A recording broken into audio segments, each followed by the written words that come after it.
Hey guys, hope everyone's doing great. I wanted to do a comprehensive video on the application of the clicker. I know I went into it a little bit, mostly it was just loading and like the basic principles of it, but I want to go through with each individual command that we're working on here. That's 6 commands. There's a few others that I guess you could consider commands, like how we crate the dog and when we're trying to re-heel the dog out on walks or when we're talking markers. But as far as basic obedience goes, that's what we're going to cover here. We do 6 commands here. So that's sit, down, stay, watch, place, and recall. Not in that order, but those are the 6. Actually, intentionally a little bit in a different order we run them. But I want you guys to kind of be able to see and hear and get a sense for my timing with the clicker, when I'm using it. So I'm going to run a couple of demo dog sessions. So that just means I'm going to run them with my dog, and I'm going to have them watch. They're going to be participating no matter what. Whether or not they're actually performing the commands at the exact time that my dog is performing the commands,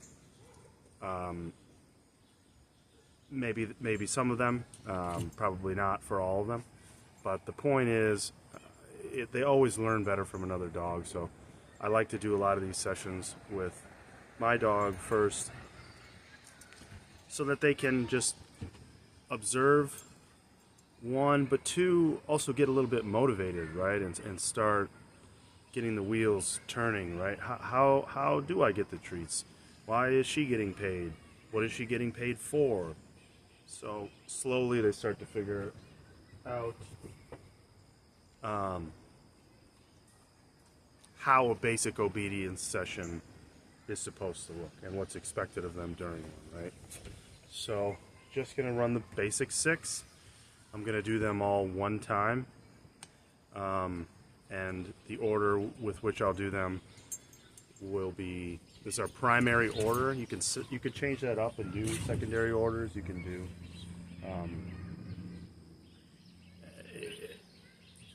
3 commands and then 4 commands, 1 command, 2 commands, all 6. But I like to have a base order, just so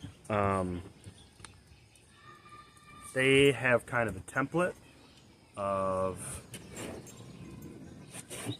operation, right? So they're used to some standard operating procedure. Place is usually followed by this, and that's followed by that. So that when they're extra distracted, we can count on them recalling that information because of the pattern we've established, essentially. So I'm going to run with my dog in the order that I'm going to run them in: place, sit, down, watch, stay, hear. All right. They all have hand signals. We're primarily working with hand signals. Dogs learn visually and they communicate visually. So the vocalizations and us naming certain things is really just for us. But you know, we're taking our dogs into account more so than we're taking into whatever our natural instinct, taking into account whatever our natural instinct may be. So we're going to focus primarily on hand signals. I'm not saying the whole video will be a silent drill. Oh, pardon me. I'd say, you know, the 2, let's say the 3 that I primarily couple with vocals are going to be place, stay, and hear. Reason being, those 3 have the highest expectations. So I want to give them as much to focus on as possible. Whereas, you know, just running a full silent drill with hand signals requires them to be pretty focused. Not that she can't do that, of course she can, but there's a lot of action going on and there's going to be dogs in her face, they're going to be following her. So it's going to be extra challenging for her. So for the purpose of teaching it to you guys, we'll do vocals for all of them. But I'm just saying in the future and kind of in my basic mode of operation, I don't talk to my dogs very much. They get very little out of it other than tone. And when we're working, I want them to be focused. And I want them to respond fairly quickly, right? So we're going to run those 6. I'm going to show you what the hand signals look like now. Well, first things first, I'm going to load the clicker a little bit. So I'm just going to click and throw some treats around. Alright, so now they're a little bit primed. Okay, the click equals treat, click equals treat. And then we start asking you to work for the click, for the treat, right? So the vocals are, as I just said, place, sit, down, watch, stay, hear. The signals are place, sit, down, watch, stay, hear. Okay, that may look subtle to us, but it's not to them. They can read the fine little muscle twitches on our face. They can read our bodies like a book, like none other. So we're going to run those 6 with just my dog and then kind of just see how they respond. If they start placing with her and you know, doing the desired behavior, they'll get paid for sure. But they're not really the focus of this. I want to focus on her, and I want them to focus on her to kind of, you know, like I said, get the wheels turning and start going, okay, well, how do I get a bunch of treats? Well, all right, it looks like she's getting them when she does that and does that and does that at this time. After he says that, he moves this way, and I hear that click, right? So it's like a kind of like a study guide, right? And then we'll swap them out, and eventually, you know, we'll do this one-on-one. But it's definitely the most challenging in a group. There's the most distractions. So with that in mind, she may even need a couple reminders on things, but that's no problem. So treats ready, clicker ready. Pay attention to the timing, like I said. So the signals, you can rewind and go through which one is which.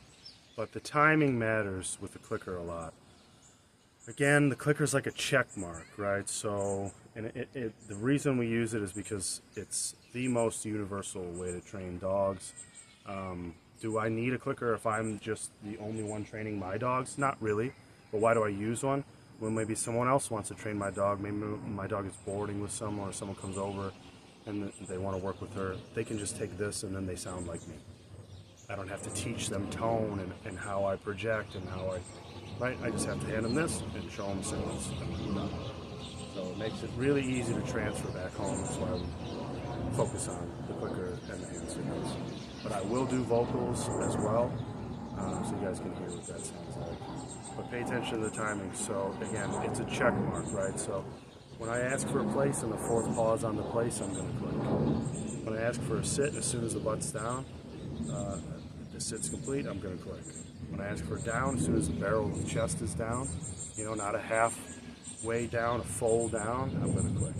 When I ask for, now it changes a little bit here. So those first 3, right? Place, as soon as we're on place, hit. Sit, as soon as we're sitting, hit. Down, as soon as we down, hit. Those are all very quick and very timely. And then it starts to shift, because what comes after that, in our basic mode of operation, like our standard set of commands, watch would be next. Watch is not make eye contact and click. The command is for focus, right? So we need eye contact for a couple seconds and then click. You can vary it as well if you know, in the beginning, do it short. Just couple seconds is fine. But if you want to build up how long your dog does watch until they get paid, you can build it up to 5 seconds. You can build it up to 10 seconds. You can build it up as long as you want. But watch is hold eye contact until I click and pay. So there's a little bit of a delay there. There's also a delay with stay, because if we told our dog to stay, right, again, and going through the operation, place, sit, down, stay, watch, here, make sure, I don't know if I did stay the first time, but if we just asked our dog to stay and then we clicked, they're free to leave because the task has been completed, and we've told them it's been completed because we gave them the check mark, which is this. We want them to stay until we release them for the recall command, which is here. And then the same for the recall command. It doesn't mean as soon as you jump off the cot, I'm clicking. Recall means you come make contact with me, because this is, hey, my dog's in a dog park, hey, maybe they accidentally got out on leash, we're playing in the backyard and they're distracted and I want them here for whatever reason, safety or otherwise. You want your dog near you. Recall means you actually came all the way to me. So the here command doesn't get clicked and paid until I actually get contact, until my signal hand is made contact with. Stay is just stay. Not concerned with clicking for stay. It can be a little bit confusing. The timing would be wild, right? You'd have to say stay, hold it, click, then recall, then click again. Just don't worry about it. Just reinforce stay with the signal and vocals if you need to. Yeah, I think that about sums it up. So we're going to run it real quickly here, one time, so you can see it. And then obviously if you got any things that pop up throughout the one exercise, try and remember them and get back to me with that after. Place.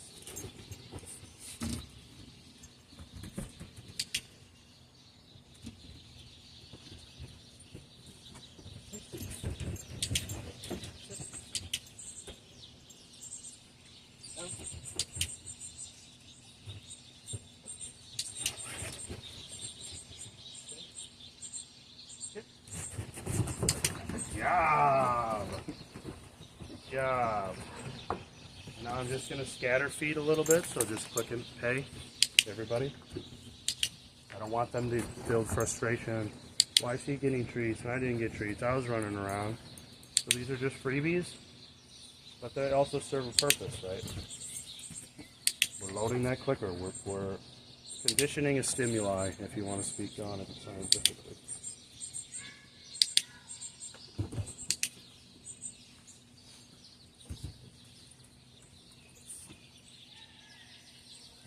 I wanted to explain them ahead of time because, you know, when I'm running, everything's a little bit quicker, but I'm going to try it one more time so you can hear the click and watch Big Girl perform the task.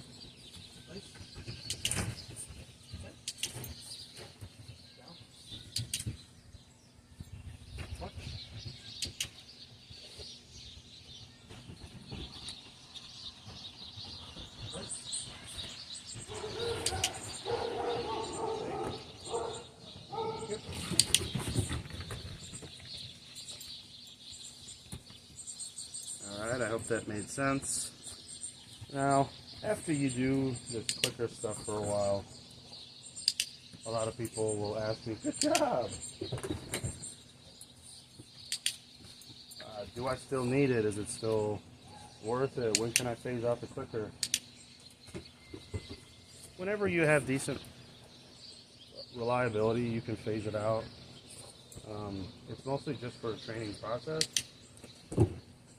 She would definitely have done all those commands without one.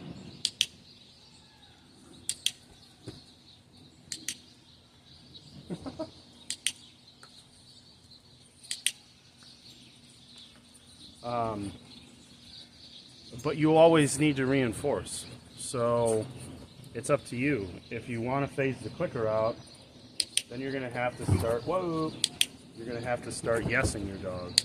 which is fine, but you're going to need to always communicate to them that they have completed what you've asked of them, because it's unfair to not do so. You're going to leave them in limbo. So when I'm finished, I also have I guess it's a command, it's more just a term really, but however you want to think of it. Free. Alright, so I show them my hands, I say free, take off my training belt, and we're done. So it's just as important to let your dogs know when you've began training as it is to let them know when you've completed training, because you don't want them in that limbo state. You don't want them wondering, do I still have to pay attention to this guy? If I don't, is he gonna redirect me to do something else? It's almost perfectly, as soon as I free them, they go back to playing and searching around and ignoring me. That's exactly what you want. So you want to be able to control your dog's drive. You want to turn it on and you want to turn it off. You don't want to leave them in a state of flipping back and forth, because that's going to create frustration and that's going to create confusion, and it's going to hurt your relationship a little bit, because all they're really ever asking from us is clarity. That's really all they're ever asking to get out of us is clarity and communication. When we know how to speak dog and we understand that, you know, like I said, they are visual learners, but they do need to be reinforced when they've completed tasks. They need to know when to turn on a working drive and to shut off a working drive and go back into play like this. When we understand all those little nuances, our relationship with our dogs becomes incredibly strong, because, you know, we finally learned their language. It's like if you had a child that, you know, only speaks sign language, that whole struggle as you're learning it, you know, you're kind of telling them the right things, but you're going to make mistakes, and they're not really going to fully understand you. But when you can speak it fluently, it opens up their world, right? They have this bond now with you that cannot be shook. So that's why we do what we do in the way we do it, is to try to make sure we are being as clear to our dogs as we can be, right? As direct and steady as we can be, right? And consistent. So I hope that makes sense. Probably a long one. I don't know what minute we're on now. Hopefully my video's still going, but as always, let me know if you guys have any questions. But yeah, get the clickers, get the leads if you haven't already, and get ready. I know we still got a ways to go for everyone, but everyone's on track. Everyone's getting along very well. Everyone's eating well. Everyone is sleeping well. Everyone is handling the crate well. As you can see, the jumping is down. There was one time where Indy jumped. I believe I was here. She jumped on my left leg. That's exactly how we respond to that. She now knows that it's an undesired behavior, so we don't just keep ignoring it after she has understood the expectation. It's fair to give her a marker for it, right? So there's a positive marker and a negative marker. Positive markers are like the clicker, or saying yes if you phase out the clicker after your dog does something. So, hey, go to place. They go to place. You say yes and or click. There's our synonyms. There's also negative markers when your dog does something bad, right? They have to have clear communication. You have to have both sides. So if she jumps on me, I didn't like it.